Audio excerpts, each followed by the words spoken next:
Je suis le président actuel d'Archéolis, qui est l'association d'archéologues de Nice, évidemment. Nous sommes là pour donner l'idée de ce qu'on fait comme travail.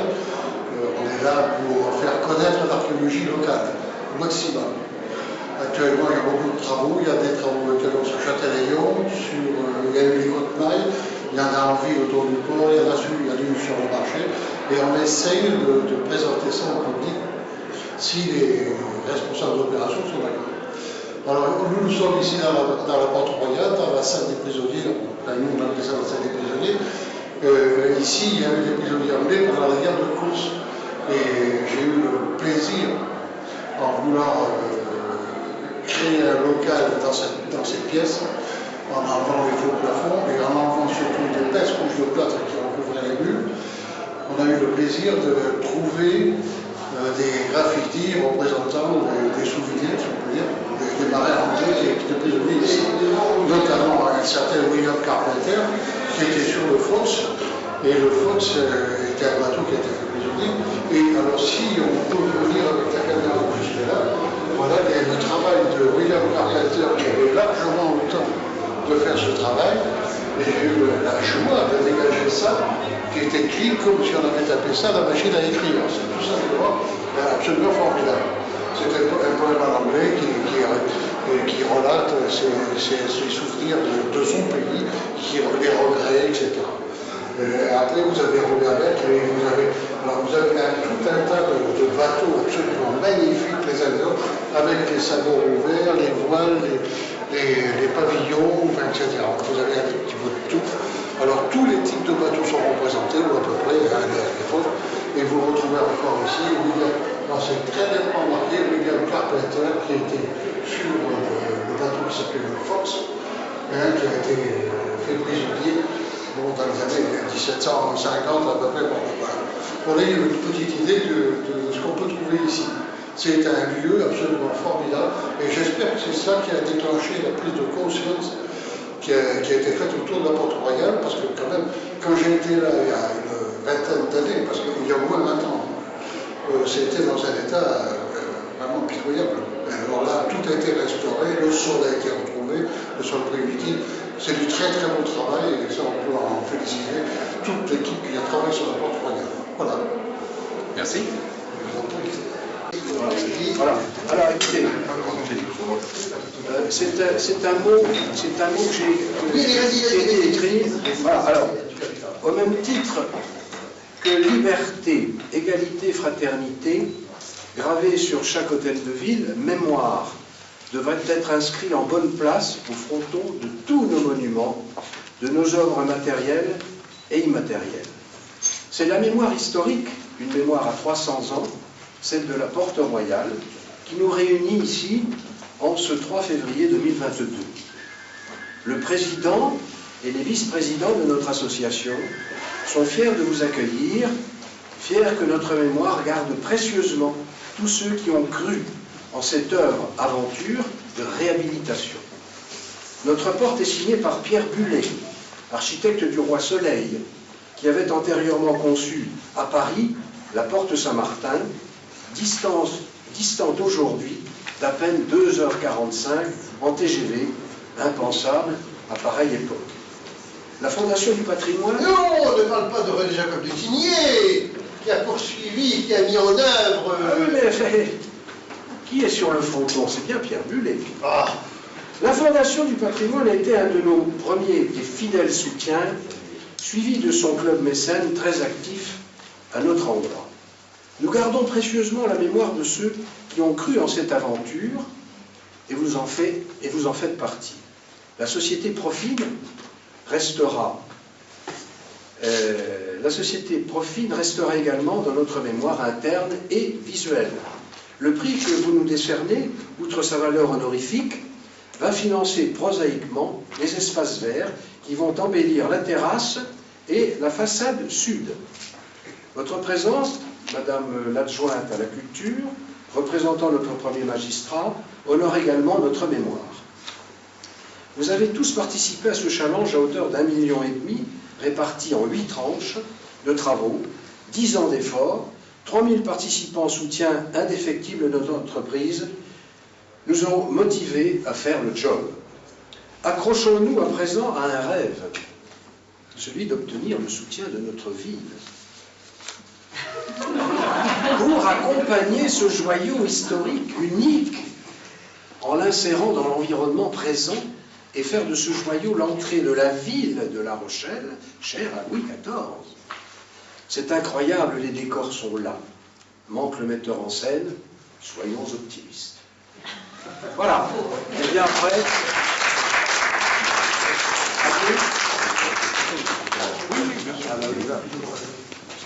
J'ai pas remercié notre député. Oui, il a fallu remercier. Je vous avais notre député de s'être déplacé. Et te défie pas. Alors, donc, je dois vous parler de l'histoire, mais j'ai déjà parlé beaucoup d'histoire ce matin. Et ben, pour dire que bon, ben, La Rochelle, bien sûr, a connu différentes enceintes fortifiées pour la protéger, pour protéger son commerce et ses commerçants. Donc, première enceinte médiévale, qui était actualisée à l'époque protestante. L'enceinte protestante, dont il reste la porte Maubec, qui a quand même commencé à être restaurée avant la porte royale, et par M. Guémas, donc, qui a créé cette association des amis de la porte royale pour la porte royale. Donc, et nous arrivons à la troisième enceinte de la ville, donc l'enceinte de Louis XIV, comme le rappelait tout à l'heure notre ami Jean-Michel. Donc cette enceinte de Louis XIV qui a été construite à partir de 1689, et donc comme il fallait une porte à la mesure du roi, on a attendu un petit peu pour construire cette porte royale, et elle a été commencée donc dans ses extérieurs sous Louis XIV, mais il est mort rapidement. Elle a été terminée sous Louis XV, enfin la Régence exactement, puisque Louis XV était encore trop jeune pour régner, donc sous la Régence en 1723-1724. Alors voilà un petit peu un condensé de l'histoire des lieux. Bon, après, bien sûr, il y a une autre histoire. Après, au 19e, bon, la porte de la ville. Et puis, il ne faut pas oublier quand même que c'est la nationale 137 qui passait dessous la porte royale. Ça, on n'imagine pas que c'était une nationale quand on voit le passage actuellement. Et donc, c'est un peu pour cela que la porte a été déclassée, a été un peu mise à l'écart, puisque la route, la 137, connaissait des véhicules de plus en plus lourds, des camions et autres, et il a fallu contourner les portes parce qu'elles étaient trop petites, pas pratiques, mais les ponts-levis qui étaient trop fragiles. Porte Dauphine, donc, la porte Dauphine a été contournée, et la porte royale aussi, donc en 1920-25. La porte royale a été contournée est devenue un rond-point. Et puis elle a vieilli tranquillement comme ça, donc elle a été dans un premier temps à l'armée, qui l'avait cédée aux monuments historiques, et puis après elle a été cédée à la ville, enfin elle a eu beaucoup de propriétaires, personne ne savait quoi en faire. Et la ville, donc on faisait surtout du stockage. Pendant la dernière guerre, elle a servi de centrale téléphonique pour les occupants allemands. Oh là là, j'entends quelqu'un qui arrive. Et puis, ben, il a fallu la restaurer comme ça. Elle était devenue vraiment très vétuste. Et c'est là où M. Guémas est arrivé pour la restauration. Nous avons des... Oh, mais... Nous avons des invités de marque qui nous arrivent de Venise, je crois. C'est de Venise, oui. Et oui, ils arrivent par bateau. En bateau, c'est ça. Oui.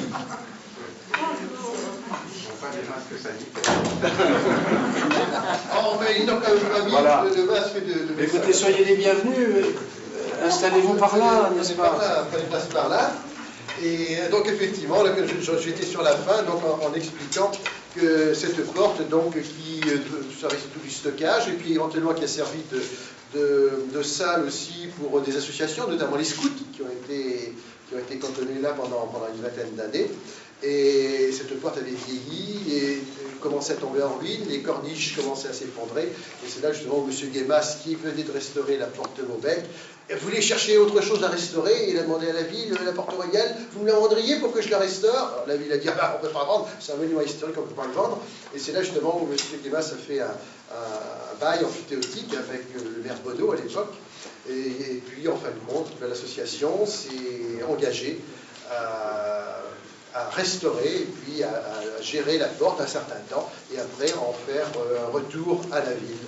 Et en espérant que la ville fasse pareil, la même animation que nous menons. M. Simon n'a pas trop parlé de son rôle d'animateur, notamment il y a des expositions qui se font, il y a des petits spectacles qui se font. Et Donc, en espérant que cette porte puisse continuer à vivre comme ça et dans le cadre rocher. Voilà, je pense qu'on ne peut pas trop en rajouter. Et puis, voilà, nous accueillons ces hôtes de marque venus de si loin.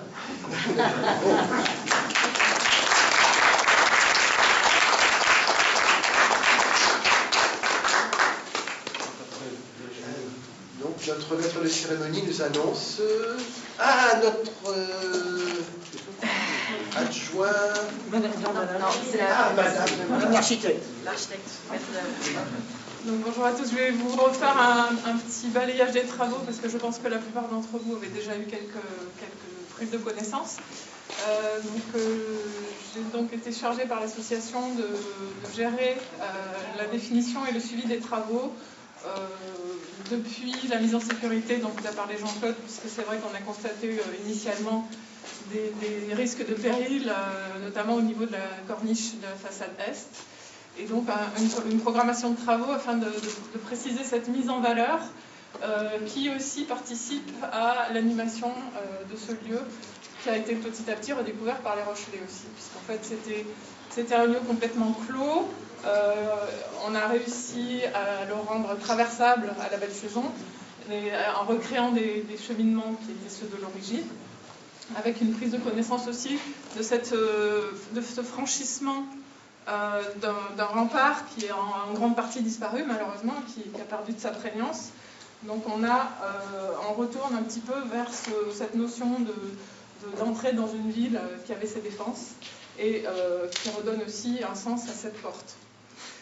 Donc les travaux ont consisté à restaurer, à proprement parler, les structures en place, mais aussi à déconstruire des éléments qui avaient été rapportés pour les différentes occupations des espaces intérieurs notamment, ce qui a permis de belles redécouvertes, comme vous êtes dans cette salle qui était en fait le casernement des gardes, dans laquelle on avait des bas-flancs, en fait ici c'était des structures en bois sur lesquelles dormaient les soldats, et on a retrouvé ce dallage ancien qui était sous une épaisse couche de béton, puisque dans les années 40, en fait, on avait tout doublé, de manière à avoir des espaces, entre guillemets, plus gérables et plus propres au niveau de l'entretien. De la même façon, sur les salles côté sud, qui ont été aménagées aussi par rapport à l'exploitation actuelle de la porte, avec des nécessités d'accueil, de sanitaires, de vestiaires. On a pu mettre aussi en valeur la chambre de l'officier, que vous avez peut-être vu, vous pourrez aller voir, dans laquelle on a pas mal de graffitis aussi qui ont été mis en valeur, et dans laquelle on a aussi retrouvé sous un carrelage des années 40 le sol ancien qui a gardé ses traces d'usure et de fracture, mais qu'en tout cas on a pu révéler, ainsi que la cheminée dans toute sa volumétrie. Donc les plafonds étaient supprimés. Ici vous aviez un plafond, on ne visualisait absolument pas la voûte et la disposition architecturale de cette salle. On a aussi refait des menuiseries sur la façade côté ville, puisqu'on n'était plus du tout dans des menuiseries de dessin historique. Donc on a eu une restitution de ce dessin de fenêtre avec une validation du choix de couleur par le conservateur des monuments historiques de l'époque. Donc on s'est orienté vers cet ocre, qui fait un peu référence aussi au retour de la couleur à Versailles, par exemple. Non, mais c'est vrai que ça a fait un petit peu parler au début. C'est-à-dire qu'à l'origine, on le voit d'ailleurs sur les notes, l'origine c'est quand même le rouge qui était prédominant dans les bâtiments officiels. Et tu as mis l'écharpe qui va avec. Voilà, c'est ça. On a restauré le pont-levis qui est dans ses dispositions 19e, qui ne sont pas celles d'origine de la porte, avec un mécanisme qui est encore en place, qui n'a pas été remis en service par rapport à des questions de sécurité, mais en tout cas qui est visible et qui va finir d'être restauré dans la prochaine tranche de travaux à venir, et donc accessible par groupe pour le public, dans une salle qui a été décaissée et dont on a aussi remis en valeur la volumétrie, puisqu'en fait on avait une accumulation de remblais dans cet espace, avec dissimulation des emmarchements qui sont en place, et l'accès qui donnait sous le pont dormant n'était absolument plus praticable, puisque la porte était masquée par un volume accumulé de matériaux. Donc on a restauré pour la dernière tranche la voûte du passage et du porche, ainsi que les élévations. Il reste encore des travaux résiduels sur la remise en valeur des sols, la façade nord, et puis voilà, des éléments ponctuels en recherche. On a par exemple la cheminée qui est derrière vous, qui est murée et qui, si elle doit un jour être remise en valeur, doit faire l'objet d'un travail archéologique. Donc voilà, pour l'instant, le choix a été de laisser en place. C'est une réserve potentielle pour des études complémentaires ultérieures. Et on a aussi, je n'ai pas évoqué ces travaux-là qui étaient des travaux importants, on a restitué l'escalier de la tourelle qui avait été complètement détruit, donc on avait un volume vide d'escalier.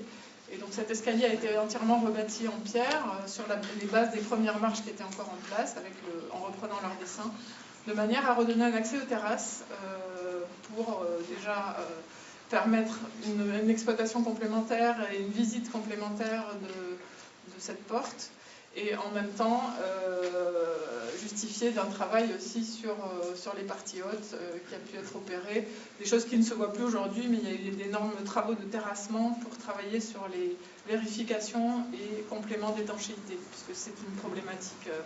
On est sous un matelas de mélange de terre et pierre, on a une étanchéité bitumineuse qui a par endroits été altérée, puisqu'on a eu une végétation un peu non contrôlé, avec des enracinements de végétaux, qui a dégradé ces étanchéités. Voilà, donc c'est un élément essentiel d'assurer une bonne protection contre les entrées d'eau, que ce soit par les façades qu'on restaure ou par les couvertures et ces vérifications d'étanchéité. Voilà, j'espère avoir été... en tout cas, l'association, moi je remercie l'association pour sa motivation et son implication, parce que c'est quand même un travail régulier qui doit être fourni, de montage de dossiers, de collecte de fonds, de participation aussi au suivi des travaux. Donc on a des bénévoles qui sont extrêmement motivés, et en tout cas je les en remercie, et je les remercie pour leur confiance. Merci à tous.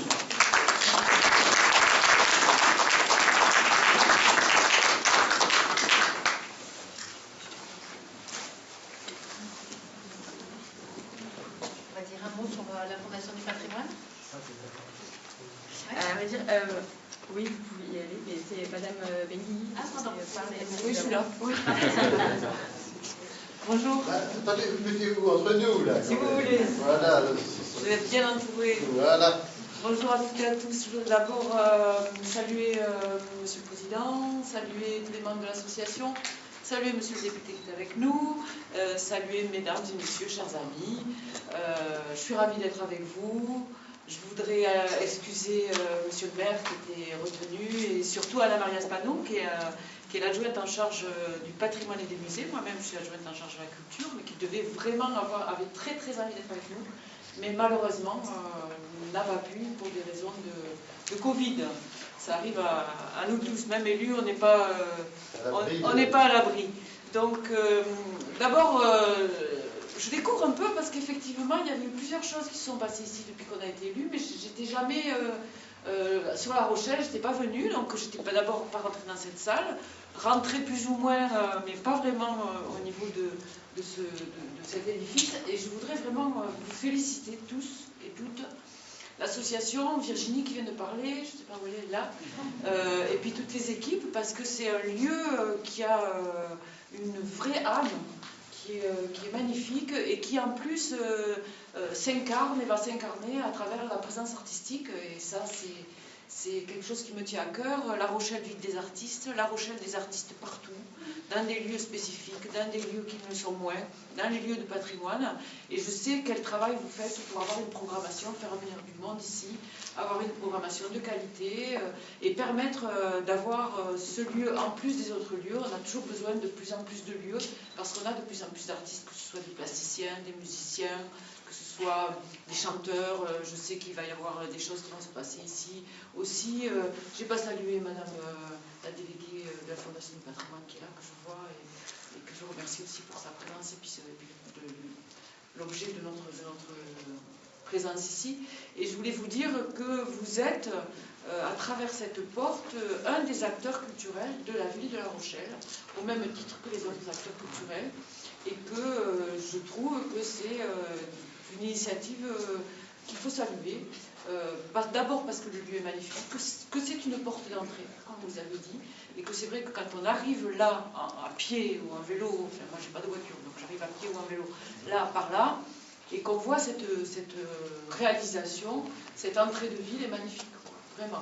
Avec ensuite, par la suite, bien évidemment, ce qui a été fait au niveau de la rue Gambetta, mais vraiment, c'est quelque chose de remarquable.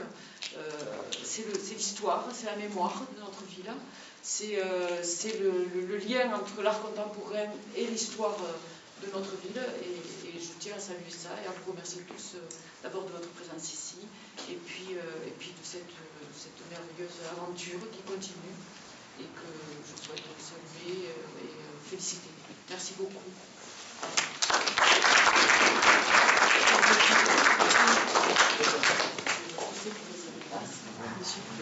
Monsieur le député.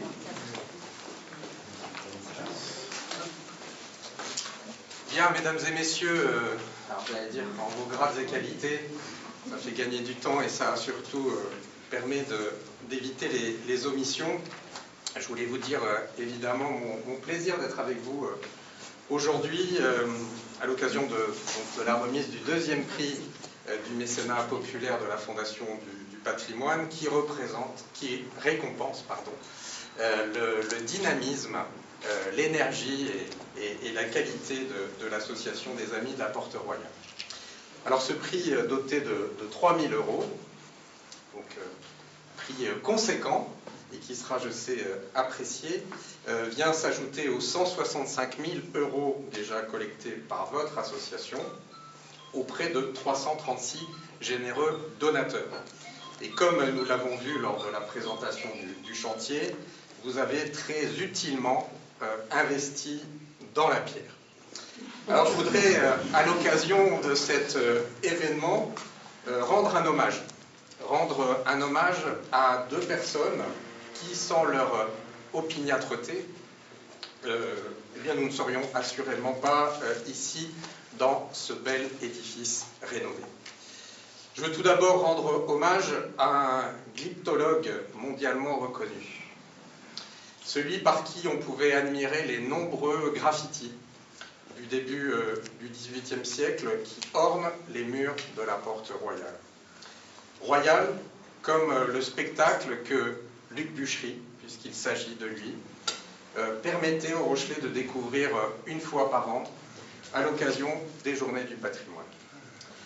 On découvrait avec lui que ces étranges signes gravés dans ces vieilles murailles comptaient en réalité l'histoire de la Porte Royale et l'histoire de ses occupants. Ainsi, on apprenait qu'une trentaine de prisonniers anglais ont été détenus de 1744 à 1747 pendant la guerre de succession d'Autriche. Et à la lumière d'une lampe torche, Luc Buchery nous faisait découvrir les dessins de gréement de l'époque, potences, épandus, noms propres, longues phrases et même poèmes. Et puis la deuxième personne à qui je veux rendre hommage aujourd'hui, il n'est pas là, mais il est avec nous par l'esprit et il a joué un grand rôle, c'est évidemment Jean-Pierre Guémas, par qui il nous est permis d'observer encore aujourd'hui les graffitis qui ornent la salle voûtée de la Porte Royale. Fin 2012, Jean-Pierre Guémas, a été dit, signe pour le compte de l'Association des Amis de la Porte Royale un bail amphithéotique avec la ville de La Rochelle qui permettra à l'association d'engager un programme ambitieux de rénovation en suivant les plans de Pierre Bullet, architecte du roi, qui s'était inspiré de l'arc de Titus à Rome. Jean-Pierre Guémas, qui n'en était pas à son premier essai, et qui a heureusement persisté, et on ne peut que l'en féliciter, vous savez tous qu'on lui doit la sauvegarde et la rénovation de la porte Maubec, a su fédérer autour de lui une équipe pluridisciplinaire pour mener ce vaste et ambitieux chantier. Vaste chantier qui a vu 7 tranches de travaux se succéder entre 2014 et 2020 pour la réfection de 4 façades, des salles voûtées, de l'escalier à vis et de la terrasse. Alors l'idée de l'association n'est pas de restaurer pour restaurer, ce n'est pas son but. Cette ambition, c'est celle qui est représentée d'ailleurs, association représentée ce matin par ces 3 vice-présidents que je veux saluer, Jean-Michel Simon, Jean-Claude Bonin et Alain Fontaneau. Cette association a pour but, au contraire, de faire vivre ce lieu, de le faire vivre afin de l'inscrire durablement dans le paysage culturel de la ville, Madame l'adjointe l'a dit, et cette association a permis aussi, et ainsi, aux associations, aux troupes de théâtre, aux écoles, aux collèges et aux lycées de l'investir. Alors il reste encore une dernière tranche de travaux qui permettra de restaurer la salle des machines, de végétaliser la terrasse et de mettre en lumière la porte royale, ce que facilitera évidemment la remise du prix de la Fondation du patrimoine. Pour terminer, je voudrais féliciter évidemment l'ensemble des partenaires de ce projet ambitieux qui, par leurs investissements, permettront à la Porte Royale de tenir debout au moins les 3 prochains siècles, comme elle a su résister aux 3 précédents. Et vous me permettrez, en conclusion, et en tant que député de la Nation, de conclure par une formule qui, finalement, résume à mon sens la force, la richesse et la beauté de notre histoire millénaire. J'ai envie de finir en vous disant finalement 2 choses. Vive la République et vive la Porte Royale.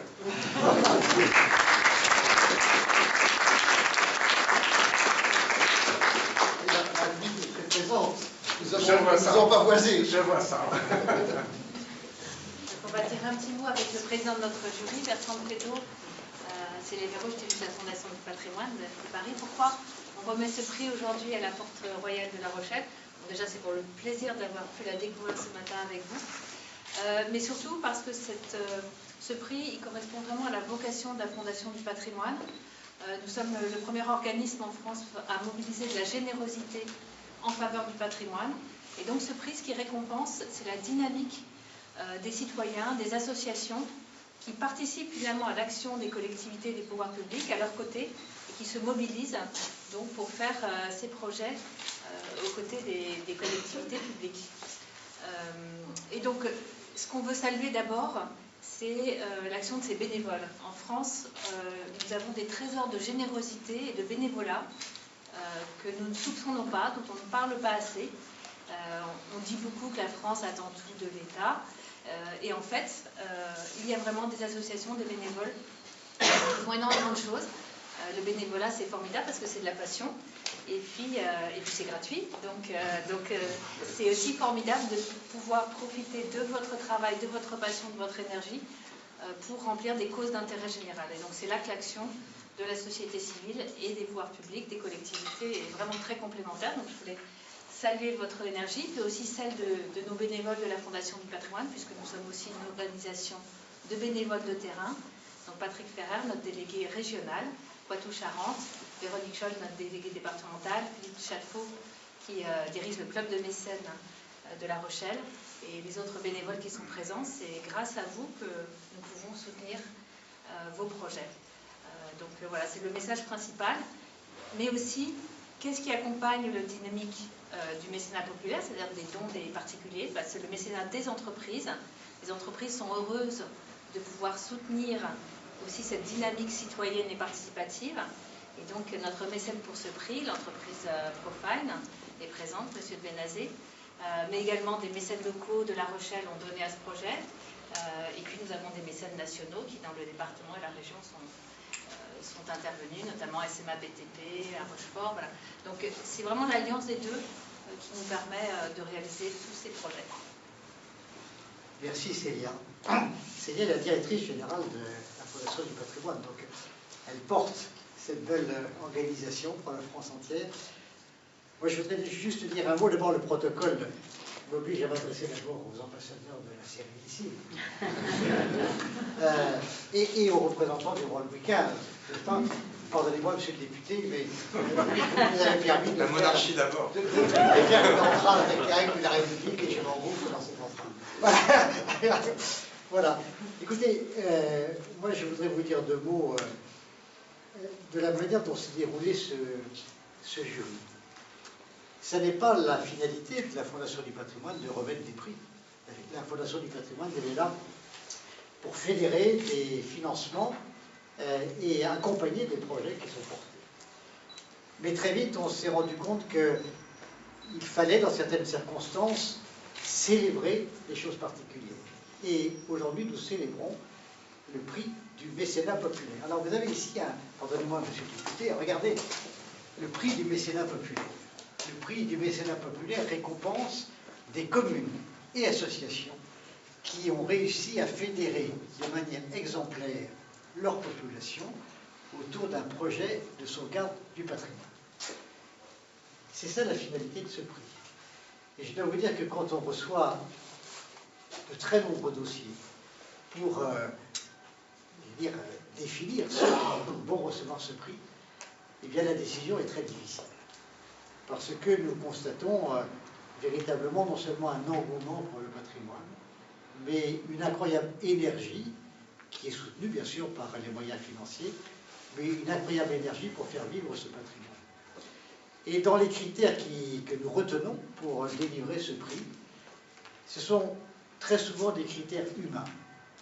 C'est la ténacité.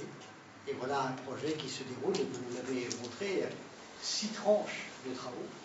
C'est très long, avec des personnalités dont vous avez pour certaines évoqué la mémoire. Donc c'est un projet qui se déroule dans le temps. C'est un projet qui, je crois aussi, a contribué à créer un élan sur place. Madame l'adjointe à la culture, vous l'avez précisé tout à l'heure, je crois que cette initiative crée quelque chose sur cette ville de La Rochelle. Et puis enfin, c'est un projet qui, au fond, salue la convergence de tout un tas de moyens que nous nous efforçons de mettre en œuvre, qui sont des moyens qui viennent d'origines très différentes. Ça vient à la fois de la générosité, puisqu'on fait des appels, des souscriptions. Ça vient de l'engagement des entreprises locales qui ont à cœur de soutenir des opérations qui permettent au patrimoine d'être rénové et d'être embelli. Et ça tient également, bien sûr, à l'action des collectivités locales qui contribuent par les conventions qui nous lient à financer ce patrimoine. Et donc, vous voyez, ce prix, il apporte quelque chose au financement, mais vous avez indiqué tout à l'heure l'incroyable montant financier qui a été dédié à cette œuvre. Et donc ce prix, il apporte surtout une valeur symbolique. C'est une reconnaissance forte pour les acteurs qui l'ont porté et pour, je crois, le mouvement qu'il a initié dans cette ville de La Rochelle. Et je dois vous dire que quand nous avons délibéré avec M. Benazet, auquel je vais laisser la parole maintenant, nous avons vraiment souhaité venir reconnaître à La Rochelle ce mouvement d'entraînement au bénéfice du patrimoine et qui, je crois, opère des retombées sur l'ensemble de cette ville et de sa communauté. Voilà, M. Benazet, je vous laisse la parole puisque c'est vous qui êtes le mécène.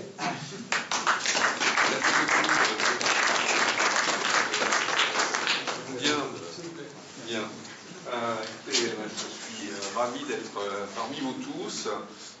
C'est très compliqué quand on arrive après tous les autres de ne pas se répéter, donc je vais forcément me répéter en partie.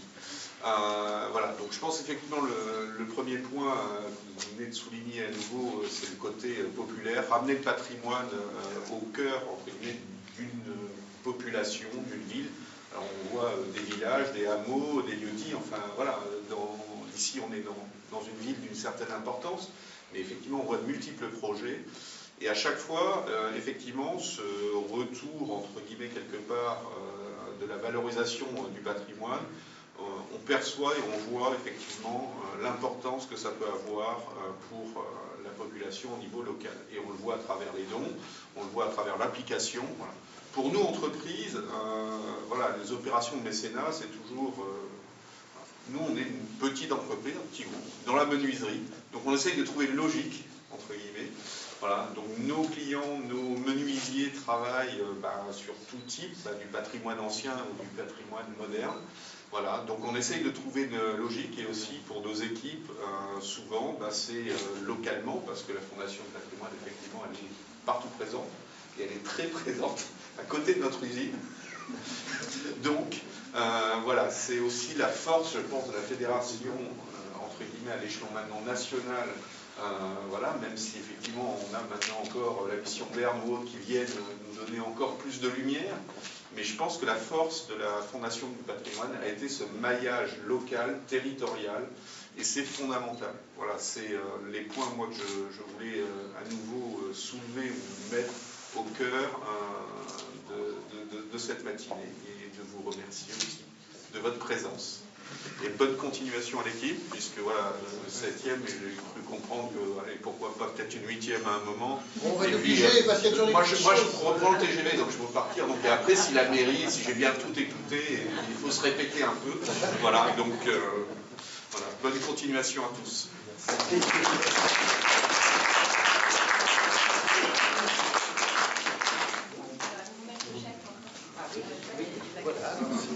On va le décrocher pour le raccrocher.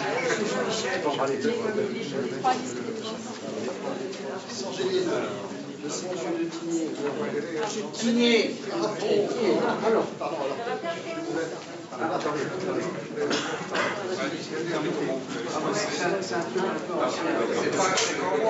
C'est pas un combat, non. C'est un échec. Tigné. Il est là, monsieur Tillier, voilà. Si vous voulez venir, c'est bien.